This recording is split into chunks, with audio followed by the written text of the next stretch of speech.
ભરૂચમાં આગામી 16 જુલાઈએ યોજાનારી ભગવાન જગન્નાથની રથયાત્રા પૂર્વે શાંતિ સમિતિની બેઠક યોજાઈ હતી. આ બેઠકમાં ભરૂચ શહેર અને અંકલેશ્વરના હિન્દુ મુસ્લિમ સમાજના આગેવાનો, રથયાત્રા સમિતિના સભ્યો અને વિવિધ સંસ્થાઓના પ્રતિનિધિઓ મોટી સંખ્યામાં હાજર રહ્યા હતા. બેઠકમાં રથયાત્રાના રૂટ, સુરક્ષા વ્યવસ્થા, ટ્રાફિક નિયંત્રણ અને કોમી એકતાના માહોલમાં ઉત્સવની ઉજવણી જેવા મુદ્દાઓ પર વિસ્તૃત ચર્ચા થઈ હતી. જિલ્લા પોલીસ વડા અક્ષયરાજ મકવાણાએ જણાવ્યું કે ભરૂચની જગન્નાથ રથયાત્રા ગુજરાતની સૌથી જૂની અને ઐતિહાસિક રથયાત્રાઓમાંની એક છે, જે વર્ષોથી હિન્દુ મુસ્લિમ એકતા અને ભાઈચારાનું પ્રતીક રહી છે.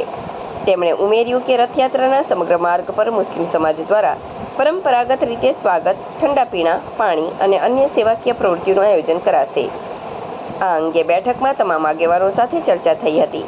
ઉપસ્થિત તમામ સમાજના પ્રતિનિધિઓએ રથયાત્રા દરમિયાન શાંતિ અને સૌહાર્દ જળવાઈ રહે તે માટે પોલીસ તંત્રને સંપૂર્ણ સહયોગ આપવાની ખાતરી આપી હતી. રથયાત્રા દરમિયાન કોઈ અનિચ્છનીય બનાવ ન બને તે માટે પોલીસ વિભાગ દ્વારા ચુસ્ત સુરક્ષા વ્યવસ્થા ગોઠવવામાં આવી છે. BDDS, QRT, LCB અને SOG સહિતની વિશેષ ટીમોને એલર્ટ કરાઈ છે.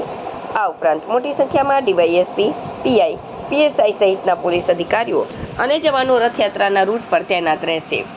જિલ્લા પોલીસ દ્વારા રથયાત્રાના માર્ગ પર ફ્લેગ માર્ચ પણ હાથ ધરવામાં આવી રહી છે. ગતરોજ શહેરના વિવિધ વિસ્તારોમાં ફ્લેગ માર્ચ યોજવામાં આવ્યું હતું અને આજે પણ ફ્લેગ માર્ચ યોજી સુરક્ષા વ્યવસ્થાને આખરી ઓપ અપાશે.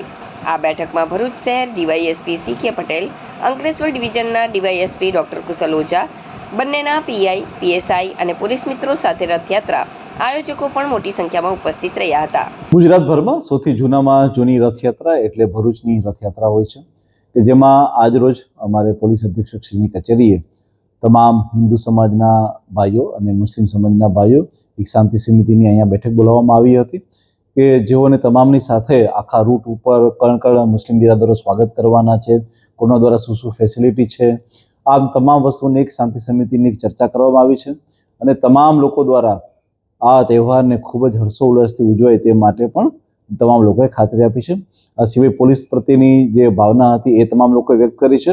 અને પોલીસની જે પ્રિપેરેશન જે છે એ તમામ અમારી BDDS team, QRT team, LCB, SOGની ટીમ અને મોટી સંખ્યામાં અમારા DYSP, PI અને PSOની ટીમ દ્વારા આજના દિવસે પણ ફ્લેગ માર્ચ છે. અને ત્યારબાદ જે છે આવતીકાલે અમારા દ્વારા ફ્લેગ માર્ચ અને 16મી તારીખે ભગવાન જગન્નાથની એકચ્યુઅલ રથયાત્રાના દિવસે પોલીસ દ્વારા કયા પ્રકારની પ્રિપેરેશન છે એ તમામ વસ્તુઓ જે છે લોકોને જાણ કરવામાં આવી છે.